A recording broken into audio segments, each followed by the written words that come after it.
आजच्या व्हिडिओमध्ये मी तुम्हाला इंग्लिश इयत्ता 12वी स्टेट बोर्डच्या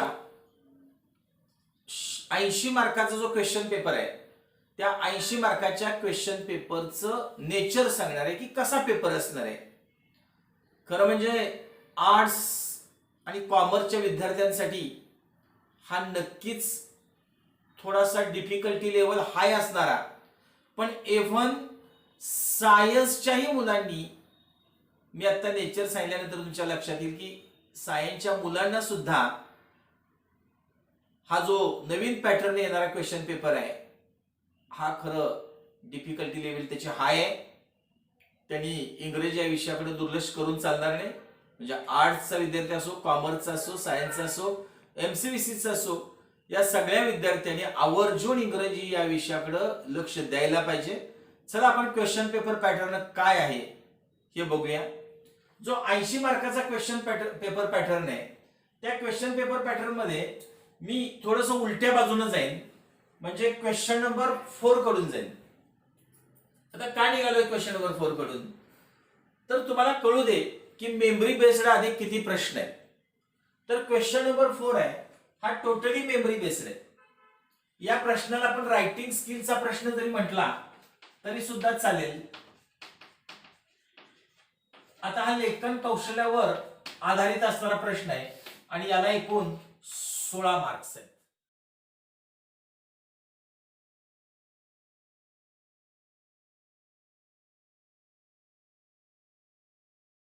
आणि हे 16 मार्क्स आर्ट्स, कॉमर्स आणि सायन्स आणि MCVC या सर्वांनाच या क्वेश्चनचा खूप सराव करायला लागेल.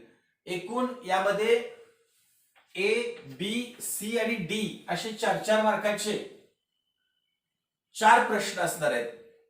म्हणजेच क्वेश्चन नंबर 4 हा 16 मार्काचा असेल.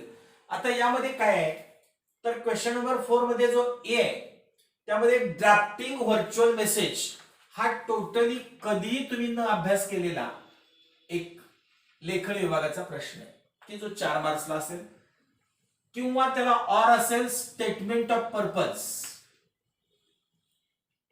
तो ऑर जर तुम्हाला पहिला व्हर्च्युअल मेसेज ड्राफ्ट नाही करता आला तर स्टेटमेंट ऑफ पर्पज आहे, आणि नसेल तर ग्रुप डिस्कशन हा त्याला परत ऑर असणारा प्रश्न. म्हणजे हे तिन्ही प्रश्न येणार आहेत एकमेकाला ऑर, आणि त्यातला किती सोडवायचा आहे तुम्ही फक्त एकच, आणि मार्क्स किती आहेत 4. जेव्हा तुम्ही बी मध्ये बघाल तेव्हा ईमेल रायटिंग असेल, किंवा रिपोर्ट रायटिंग असेल, किंवा इंटरव्ह्यू असेल. आता या तिन्ही प्रश्न असणार आहेत परीक्षेला आणि लिहायचा एकच. म्हणजे इंटरनल ऑप्शन भरपूर आहेत, पण ईमेल रायटिंग हे थेट तुम्ही 12वीत शिकताय. रिपोर्ट रायटिंग तुम्ही शिकलाय 10वी मध्ये, पण तुम्ही न्यूज रिपोर्ट फक्त शिकलाय. आणि इंटरव्ह्यू हे परत फक्त 12वी साठी. जसं की मी म्हटलं क्वेश्चन 4A मध्ये तिन्ही प्रश्न हे तुम्हाला 10वी मध्ये झालेले नाही, ते 11वी-12वी साठी आहेत. तसं इथं ईमेल रायटिंग आणि इंटरव्ह्यू हे टोटली तुम्हाला न्यू आहे. जेव्हा तुम्ही सी मध्ये बघाल तेव्हा स्पीच हे 10वीला झालेलं आहे, पण कॉम्पेअरिंग हा टोटली नवीन प्रश्न तुम्ही इयत्ता 12वी मध्ये शिकताय. आणि एक्सपान्शन ऑफ आयडिया हा एक तुम्हाला 10वीला झालेला प्रश्न आहे. आता इथे 3 इंटरनल ऑप्शन आहेत, मार्क्स 4 आहेत. क्वेश्चन नंबर 4 मधल्या डी मध्ये जेव्हा बघताय तुम्ही तेव्हा रिव्ह्यू हा एक टोटली नवीन प्रश्न आहे. खरं म्हणजे बुक रिव्ह्यू RK नारायण यांचा book review of Swami and friends नावाचा लेसन तुम्हाला 10वीला होता, परंतु या ठिकाणी चित्रपटाचा रिव्ह्यू किंवा एखाद्या नॉव्हेलचा रिव्ह्यू किंवा एखादं तुम्ही वाचलेलं तुमचं फेवरेट कुठलं बुक असेल त्याचा रिव्ह्यू लिहा, अशा प्रकारे कुठलाही प्रश्न येईल त्याला ऑर असेल ब्लॉग रायटिंग, आणि त्याला ऑर आहे अपील रायटिंग. आता हे जे तिन्ही प्रश्न आहेत हे टोटली तुम्हाला 10वी पर्यंत झालेले नाही. हे तुम्हाला इयत्ता 11वी आणि 12वी मध्ये शिकायचे आहेत. आणि ह्या सगळ्यांचं पाठांतर सराव असलाच पाहिजे, तरच याला 16 मार्क्स पडतील. मग तो आर्ट्सचा असो, कॉमर्सचा असो, सायन्सचा असो किंवा MCVCचा असो. चारींनाही याचा टोटली स्टडी करूनच जावं लागेल. परत मी येतोय क्वेश्चन नंबर 5 कडे, आणि हा नॉव्हेलवर आधारित 16 मार्क्सचा असणारा प्रश्न आहे. आता त्यामध्ये पण जसं इकडं ABCD होतं तसं इकडं पण ABC आणि D यावर आधारित प्रश्न आहेत. फक्त त्यातला जो A आहे तो आहे हिस्ट्री ऑफ नॉव्हेल. 11वी मध्ये तुम्ही ड्रामा विषय पाहिलं होतं, 12वी मध्ये तुम्हाला हिस्ट्री ऑफ नॉव्हेल आहे, कादंबरीचा इतिहास आहे, आणि मग 4.1 वर आधारित हा प्रश्न असेल आणि याला 4 मार्क्स असतील. आता यामध्ये काय येईल तर मॅच द पेअर म्हणजे जोड्या लावा, कंप्लीट पूर्ण करा, odd man out, true or false, अशा प्रकारचे प्रश्न इथं असणार आहेत. म्हणजे ग्लोबल अंडरस्टँडिंगचेच प्रश्न इथं असणार आहेत. किंवा यामध्ये जो बी असेल तो व्याख्या द्या, म्हणजे या 4 मध्ये 1 आणि 2 असे असणार आहेत. एक प्रश्न 2 मार्काला, असं ए मध्ये पहिला आहे आणि दुसरा, मग त्यात एखाद्या वेळेस नॉव्हेलाची व्याख्या सांगा किंवा कादंबरीचे टाइप्स कुठले असतात ते सांगा. अशा प्रकारे तुम्हाला टिपा लिहा असा प्रश्न असण्याची शक्यता आहे. त्याच्यानंतर जो बी, सी आणि डी आहे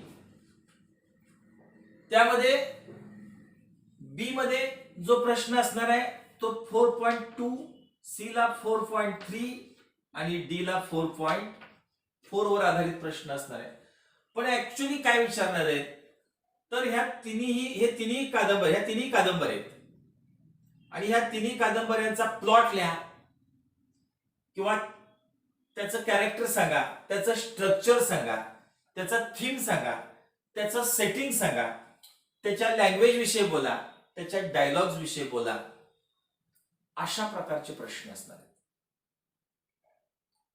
आणि हा नॉव्हेलचा जो प्रश्न आहे हा परत एकदा टोटली 16 मार्क्स जे आहेत ते 16 मार्क्स हे मेमरी बेस्ड आहेत. पाठांतर केल्याशिवाय तुम्हाला ही 16 मार्क्स प्राप्त होणार नाहीत. आता इथं आपण हिशोब घालायचा म्हटला तर 4 ची 16, 5 ची 16 ही 32 मार्क्स जे आहेत ती मेमरी बेस्ड आहेत, पाठ करून लिहावं लागणार आहे.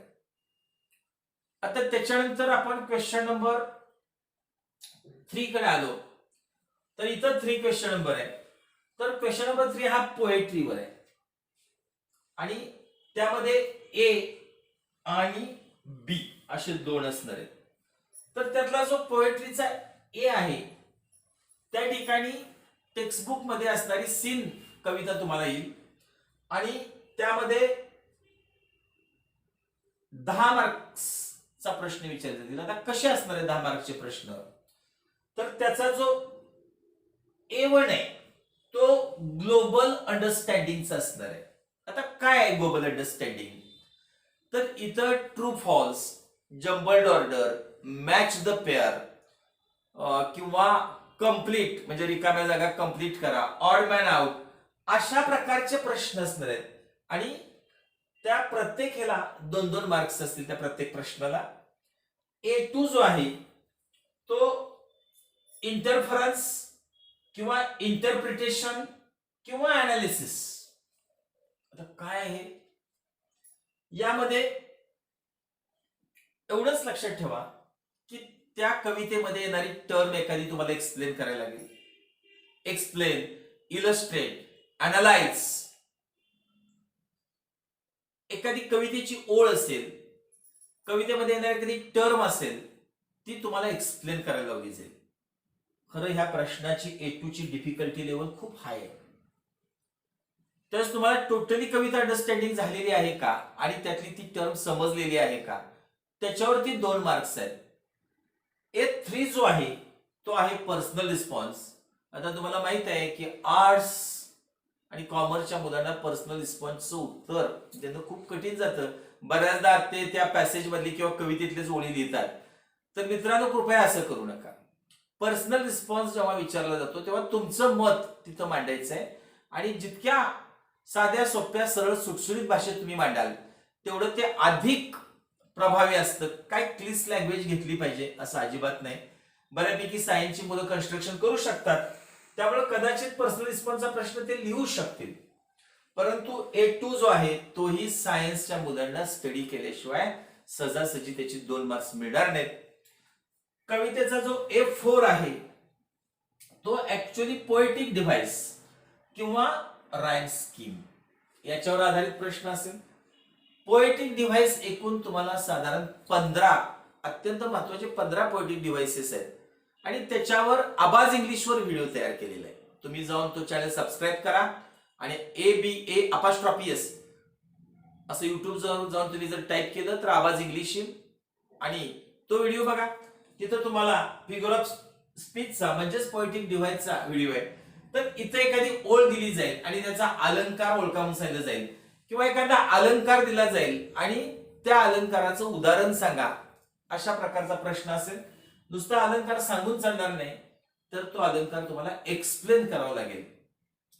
त्याला 2 मार्क्स आहेत. आणि मग पोएटिक क्रिएटिव्हिटी म्हणून A5 आहे. आता A1 ला 2 मार्क आहेत, A2 ला 2 मार्क आहेत, A3 ला 2 मार्क आहेत, A4 ला 2 मार्क आहेत आणि A5 ला सुद्धा 2 मार्क आहेत. इथं प्रश्न पोएटिक क्रिएटिव्हिटीचा आहे. आता काय आहे पोएटिक क्रिएटिव्हिटी? तर तुम्हाला बी अ पोएट, तुम्हाला कवी व्हायचे. तुम्हाला सांगितलं जाईल की right a poem on my father, म्हणजे माय फादरवर कविता लिहा. फादर रिटर्निंग होम अशी तुम्हाला कविता आहे दिलीप चित्रे यांची. तर तुम्हाला सांगितलं जाईल की माय फादरवर तुम्ही 4 लाईन्स लिहा किंवा 2 लाईन्स ते देतील, 2 लाईन्स तुम्हाला लिहाव्या लागतील किंवा या स्कीम मध्ये म्हणजे ABAB अशी राईम स्कीम असणारी कविता तयार करा. म्हणजे कसाही प्रश्न येईल, तुमची क्रिएटिव्हिटी पाहिली जाईल तिथं. म्हणजे हाही काय प्रश्न, कविता करणं म्हणजे काय जोक नव्हे, याची डिफिकल्टी लेवल हाय. तुम्हाला आतापर्यंतचा माझा अनुभव असा सांगतोय की फार कमी म्हणजे 1% मुलं फक्त हा प्रश्न सोडवतात. बाकीची मुलं पोएटिक डिव्हाइस आणि क्रिएटिव्हिटीकडे अजिबात वळत नाही. आणि मग त्याचा जो बी आहे 3B चा तो आहे अप्रिसिएशन. आता अप्रिसिएशनला ए मध्ये जी कविता विचारलेली आहे ती कविता बी मध्ये विचारली जाणार नाही. आता 10वी पर्यंत तुम्ही अप्रिसिएशन बघितले, तिथं कवितेचं नाव यायचं, कवीचं नाव यायचं आणि कविता यायची. 12वीत बिलकुल असं असणार नाही. 12वी मध्ये जी कविता तुम्हाला विचारली जाईल तिथं कवीचं नाव नाही, कवितेचं नाव नाही. तुम्ही त्या 8 पैकी कोणती कविता ओळखायची, कवीचं नाव लिहायचं, कवितेचं नाव लिहायचं आणि मग अप्रिसिएशन करायचं. आता अप्रिसिएशन म्हणजे काय, तर कवीचं नाव, कवितेचं नाव, त्याचं नेमकं त्या कवितेची सेंट्रल आयडिया काय, थीम काय म्हणतो आपण त्याला, पुढं कवितेमध्ये कोणते अलंकार आलेले आहेत, राईम स्कीम त्याची कशी आहे, कवितेमध्ये इमॅजिनरी कुठली वापरलेली आहे, कुठले इमेजेस वापरलेले आहेत, कशा प्रकारे कवीनं ही कविता उठावदार करण्याचा प्रयत्न केलेला आहे, कविता तुम्हाला का आवडली का आणि का आवडली, अशा प्रकारे सगळी माहिती अप्रिसिएशन लिहायची आहे. म्हणजे सगळ्याच कवितेचे अप्रिसिएशन तुम्हाला पाठ लागतील. आता पाठ बघा, परत मी ह्या 4 मार्क्स जे अप्रिसिएशनचे आहेत ती मी मेमरी बेस कडे देतो, ते तुम्हाला पाठ असावं लागेल. आता मी डायरेक्ट येतोय क्वेश्चन नंबर 1 कडे. म्हणजे 3 नंतर मी 1 एक्सप्लेन करायला लागले. आता 1 मध्ये तुम्हाला तुमच्या टेक्स्ट बुक मधला पॅसेज असणार आहे. आता जेव्हा टेक्स्ट बुक मधला पॅसेज असेल तेव्हा तुम्हाला वाटेल की याची उत्तर लिहिणं काय अवघड आहे. तर मित्रांनो, या वर्षी त्याची लेव्हल ही MPSC UPSC ला जे पॅसेज असतात तितकी नेलेली आहे, त्याची लेंथ पण तेवढीच आहे पॅसेज. म्हणून लक्षात ठेवा, इथं जो सीन पॅसेज येईल हा धड्यावरचा पॅसेज आहे खरं आहे आणि त्याची मार्क्स 12 असणार आहेत एच. आणि तिथं 6 प्रश्न असणार आहेत, A1, A2, A3, A4, A5 आणि A6 आणि प्रत्येकाला 2 मार्क्स आहेत. कशाविषयी असणार आहे ते, याचा जो A1 आहे तो ग्लोबल अंडरस्टँडिंगचा असणार आहे. परत एकदा सांगतो मी, ग्लोबल अंडरस्टँडिंग म्हणजे true false, jumbled order, match the pairs, complete, web अशा प्रकारचे प्रश्न आहेत. आणि मग ते प्रश्न 10वी पर्यंत तुम्ही अभ्यासलेले तुम्हाला माहित आहे. पण जो A2 आहे तो कॉम्प्लेक्स फॅक्च्युअल आहे. आता काय आहे कॉम्प्लेक्स फॅक्च्युअल? तर एखादा प्रश्न असा असेल की त्याचं उत्तर पॅरामध्ये स्प्लिट होऊन येईल, विभागून येईल. म्हणजे 10वी मध्ये आपण काय वेळेस एखाद्या शब्दावरून वर पॅसेजमध्ये उत्तर शोधत होतो, प्रश्नातल्या एखाद्या शब्दावरून. इथं तसं नाही. प्रश्नातला एकही शब्द कदाचित उत्तरात असणार नाही आणि ते उत्तर सलग असणार नाही. पॅसेजमध्ये 2, 3, 4 ठिकाणी पण येईल आणि तुम्हाला ते एकत्र असेंबल करायचं आहे आणि लिहायचंय आणि तुमच्या भाषेत लिहायचंय. पॅराची भाषा उतरता येणार नाही. त्याच्यानंतर A3 जो आहे तो इंटरफरन्स किंवा इंटरप्रिटेशन किंवा अनालिसिस 3 प्रकारचा आहे. हितही A2 ला कवितेमध्ये तसाच प्रकारचा प्रश्न बघितला होता तुम्ही. मी फक्त इथं IN लिहिलंय म्हणजेच इंटरफरन्स लिहिलंय, INTR लिहिलंय म्हणजेच इंटरप्रिटेशन लिहिलंय आणि ANA म्हणजेच अनालिसिस. आता काय आहे ते? तर दिलेल्या पॅसेज मधली एखादी टर्म येईल, दिलेल्या पॅसेज मधला एखादं वाक्य येईल आणि ते वाक्य तुम्हाला अनालिसिस करायचंय किंवा त्याचं इंटरप्रिटेशन करायचंय. नेमकं त्या ओळीतनं काय लेखकाला म्हणायचंय ते तुम्हाला सांगायचंय. आता इथं खरोखर सायन्स वाल्यांचा पण कस लागेल. आर्ट्स कॉमर्स वाल्यांनी सावधच राहा. हे प्रश्न तुम्हाला अगोदर पाठच करावे लागतील, तयारी करावी लागेल अशा प्रश्नाची. A3 हा वाटतो इतका सोपा प्रश्न नाही, 2 मार्क्सला असणारा प्रश्न आहे हा. त्याच्यानंतर A4 जो आहे हा पर्सनल रिस्पॉन्सचा प्रश्न आहे की तो सायन्सला असणारी मुलं लिहू शकतील. आर्ट्स कॉमर्सच्या मुलांना किती प्रश्नाचं तुम्ही प्रॅक्टिस करा, तुम्हाला तुमची लँग्वेज डेव्हलप करावी लागेल आणि तो 2 मार्काला असेल. पुन्हा लँग्वेज स्टडी म्हणजेच ग्रामर, इथं ग्रामर 2 मार्काला असेल. हा प्रत्येक प्रश्न 2 मार्काचा आहे. हे 2, हे 2, परत इथं हे 2, त्याच्यानंतर हा 2 आणि हाही 2 मार्क्स. आता काय आहे इथं? तर लँग्वेज स्टडी मध्ये तुम्हाला 2 ग्रामरची वाक्य विचारली जातील की ज्या सीन पॅसेज मधली असतील. आता मग त्यामध्ये काय येईल? इंडायरेक्ट स्पीच येईल, चेंज द व्हॉइस येईल, मॉडेल ऑक्झिलरी येईल, ऍड अ क्वेश्चन टॅग येईल, WH क्वेश्चन येईल. कुठलेही आपण व्हिडिओ केलेत आवाज इंग्लिशवर, कुठलेही प्रश्न तिथे विचारले जातील आणि ग्रामरसाठी असणारी ती 2 मार्क्स आहेत. आपलं आणि ग्रामरचं वावडं असतं पण इथं प्रॅक्टिस करून जावं लागेल. त्याच्यानंतर व्होकॅब्युलरीवर प्रश्न असेल. आता काय व्होकॅब्युलरीवर प्रश्न? तर सिनॉनिम्स समानार्थी शब्द द्या, अँटोनिम्स विरुद्धार्थी शब्द द्या किंवा make noun, make verb, make adjective किंवा give the meaning of the phrase. एखादी फ्रेज दिली जाईल त्याचा अर्थ विचारला जाईल तुम्हाला. अशा प्रकारे तुमचा शब्दसंग्रह किती आहे, शब्दसाठा किती आहे याच्यावर आधारित 2 मार्क आहेत. असा हा प्रश्न A12 मार्काचा असेल. बी मध्ये पुन्हा B1 आणि B2 आहे. आता हा जो B1 आहे तो परत लँग्वेज स्टडीचा आहे. आता मग इथं जो लँग्वेज स्टडीचा जो प्रश्न आहे तिथं 3 वाक्य ग्रामरची असतील. आता ही जी 3 वाक्य आहेत ही कुठली आहेत? इथं काय येईल? आर्टिकल्स येईल, प्रेपोजिशन येईल, इनडायरेक्ट स्पीच येईल, मॉडेल ऑक्झिलरी येईल, रेटोरिकल क्वेश्चन येईल, कुठलंही येईल ग्रामर. हे 3 मार्क्सला ग्रामर असेल आणि स्पॉट द एरर हा 1 मार्क आला. आता स्पॉट द एरर म्हणजे वाक्य येईल, त्या वाक्यात कुठेतरी चूक असेल, ती चूक दुरुस्त करायची आणि वाक्य पुन्हा लिहायचं आहे. नुसती एरर स्पॉट नाही करायची, वाक्य दुरुस्त करून पुन्हा लिहायचं आहे. अशा प्रकारे ग्रामरला 3 आणि हा ग्रामरचाच मार्क आहे. हे 3, हा 1 4 आणि हे 2 6. म्हणजे पहिल्या प्रश्नात 6 मार्क्सची तुम्हाला ग्रामरची पुरी तयारी करून जावं लागेल. त्याच्यानंतर क्वेश्चन नंबर 2 जो आहे तो बरोबर क्वेश्चन नंबर 1A प्रमाणेच असेल. फक्त इथं सीन असणार आहे पॅसेज आणि इथं पॅसेज अनसीन असणार आहे. म्हणजे 1 ते 8 लेसनवर फक्त 1 पॅसेज मित्रांनो येणार आहे, माहित असू दे. दुसरा पॅसेज आहे तो तुमच्या टेक्स्टबुक वरचा नाही. नाहीतर तुम्हाला असं वाटेल की बहुतेक मी गैरहजर होतो वाटतं आणि त्यावेळेचा लेसन आहे. सगळे हजर असला तरी हा अनसीन पॅसेज आहे. या अनसीन पॅसेज मध्ये सेम पॅटर्न आहे वरचाच. 12 मार्क्स आहेत. Global understanding, complex factual, interference किंवा इंटरप्रिटेशन किंवा अनालिसिस, त्याच्यानंतर पर्सनल रिस्पॉन्स, त्याच्यानंतर लँग्वेज स्टडी आणि त्याच्यानंतर व्होकॅब्युलरी. आता इथं अडचण काय आहे, सीन पॅसेज वर ग्लोबल अंडरस्टँडिंग सोपा जातो, अनसीन वरही सोपा असतो, पण A2, A3, A4, A5 आणि A6 यासाठी तुम्हाला unseen passage line by line 3दा 2दा 4दा वाचावं लागेल, समजून घ्यावं लागेल. मग त्याच पॅसेजची इथं समरी करायची आणि समरीला किती मार्क्स आहेत? 3. आता समरी लिहित असताना टीपीसीएल प्रमाणे लिहा.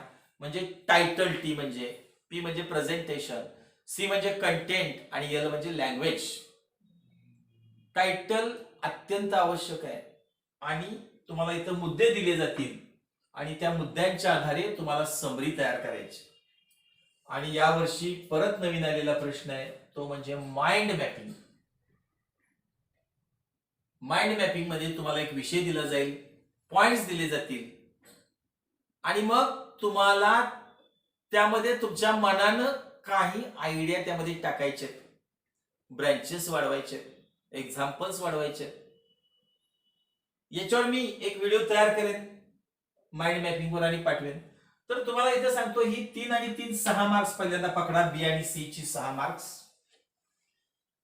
आणि जसं क्वेश्चन नंबर 1A मध्ये आपण 6 पकडली होती, त्यामध्ये ही 2 मार्क ग्रामरची होती, तशी इथं सीन पॅसेज मध्ये सुद्धा ग्रामरची किती मार्क्स असणार आहेत? 2.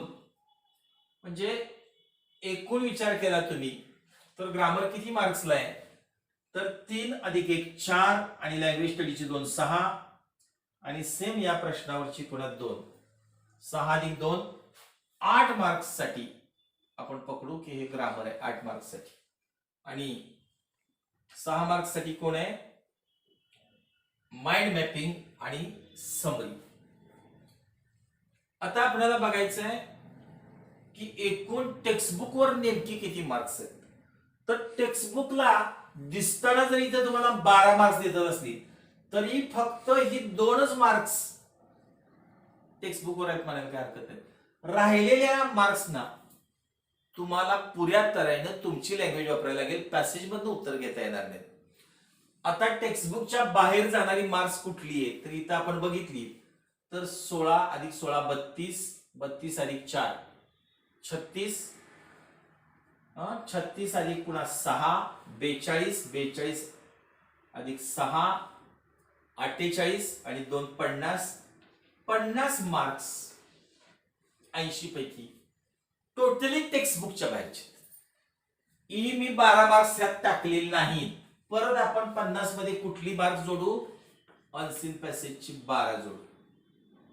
आता 12 न जोडता अनसीन पॅसेजची मी फक्त 10 जोडेन, कारण वर आपण ग्रामरला जोडलेले 2 मार्क्स, त्यामुळे किती मार्क झाली? 60.